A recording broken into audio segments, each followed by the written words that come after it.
유클리드의 제5공리인 평행선 공리가 논리적으로 아름답지 못하다고 생각하는 수학자들이 많았습니다. 정확히는 평행선 공리의 내용이 아니라 평행선 공리에 대한 언어적 표현이 마음에 들지 않았습니다. 그들은 평행선 공리를 증명하기를 원했습니다. 맨 처음 제거된 상황은 다음과 같습니다. 한 점에서 직선의 수선을 긋고 다시 그 수선에 수직한 선을 그었을 때 만난다고 가정합니다. 그렇다면 대칭에 의해서 반대쪽에서도 만나야 합니다. 서로 다른 두 직선이 서로 다른 두 점에서 만나야 하므로 명백한 모순입니다. 이 모순은 꽤나 명백해 보여서 이 상황은 제거하는 게 당연해 보입니다.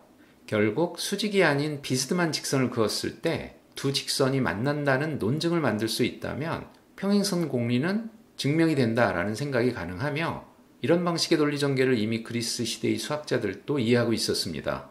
하지만 섣부른 증명들은 모두 엉터리였으며 엄밀한 증명들은 모순을 찾지 못하였습니다.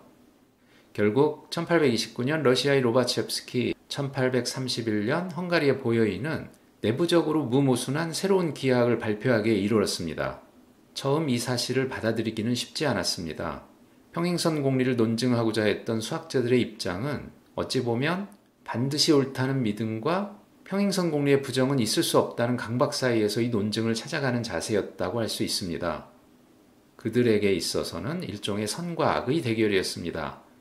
절대적으로 올바를 수밖에 없는 세계가 단 하나 유일하게 존재하며 다른 기하학 세계를 상상한다면 그 세계는 결국은 모순에 부딪혀 내재적으로 붕괴할 수밖에 없는 불합리를 가지리라는 강박이 수학자들의 마음속 저 밑바닥에 깊이 깔려 있었습니다.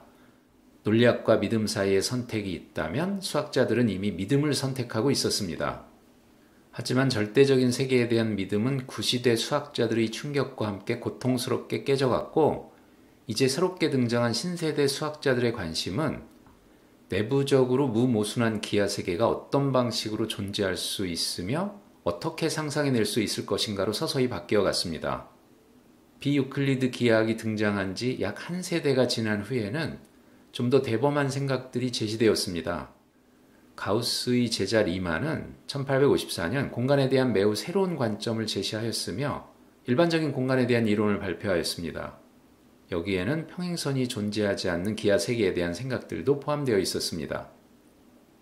리만은 공률이라는 개념을 새롭게 도입하였고 다섯 번째 공리가 성립하는 공간은 공률이 0인 공간, 유클리드 기하의 세계이고 평행선 공리 없이 공률이 -1이면 평행선이 무수히 많은 공간, 쌍곡 기하학의 체계가 된다는 것을 이론으로 발표하였습니다.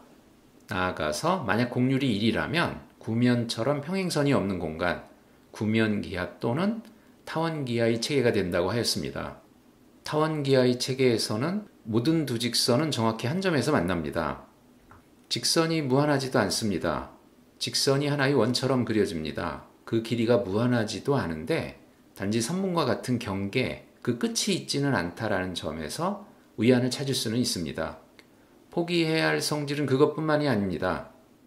어떤 한 점이 두 점 사이에 있다라는 공리적인 성질도 포기해야 합니다. 예전에는 전혀 불가능했던 생각이었습니다. 제정신을 가진 수학자라면 절대 주장할 수 없었습니다.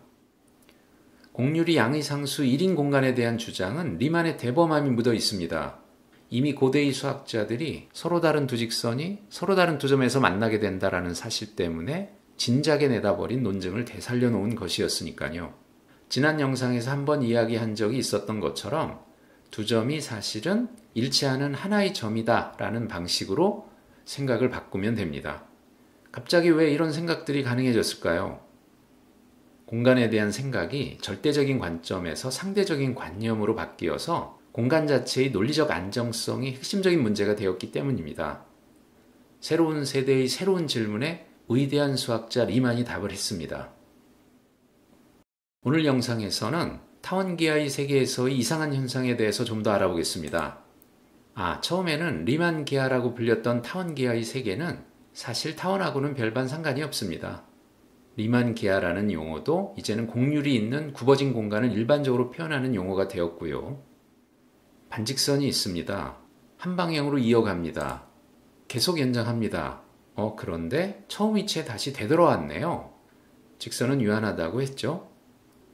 그러면 모든 직선들은 이 세계를 이등분할까요? 파란색 영역과 녹색 영역으로 또 다른 반직선을 그어보겠습니다. 계속 연장해 보면 똑같이 처음 위치에 되돌아오게 됩니다. 그런데 교차하는 방향이 다르네요. 하지만 이것이 처음 출발한 상황과 똑같은 상황이랍니다. 즉 파란색 영역과 녹색 영역은 사실은 같은 영역이며 직선은 이 세계를 두 영역으로 구분하지 못합니다. 이 세계에는 과연 오른쪽과 왼쪽을 구분할 수 있을까요? 결국 유클리드 세계에서와 같은 구분은 불가능합니다.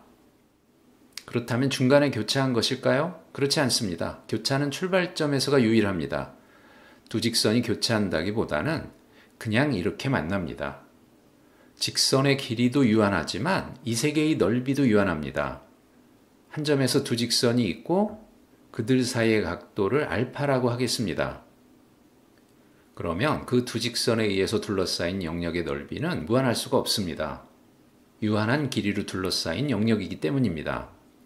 이 세 개의 거리 공식을 써서 계산하면 알파를 이룬 두 직선 사이의 넓이는 정확히 2알파가 됩니다. 한 점을 삥 둘러서 각도를 재면 360도이지만 이 세 개에는 오른쪽 왼쪽이 없으니 180도는 파이로부터 전체 세계의 넓이는 2파이로 유한합니다. 이제 마지막으로 이 세 개의 삼각형의 넓이를 구해보겠습니다. 세 꼭지각이 알파, 베타, 감마입니다. 보통 타원기하 세계의 모형은 구를 이용합니다. 구의 표면인 2차원 영역입니다. 그리고 이 세계에서의 직선은 대원입니다. 구의 중심을 지나는 평면으로 구를 자르면 가장 큰 원이 생기는데 이것이 이 세계에서의 직선입니다. 두 직선을 그려볼까요? 두 점에서 만나는군요. 서로 구의 정반대편에 있는 점들입니다. 그런데 두 직선은 한 점에서만 만나야 하죠? 그래서 한 가지 논리적인 작업이 더 필요합니다. 정반대편에 있는 두 대척점들을 한 점으로 동일시하는 겁니다.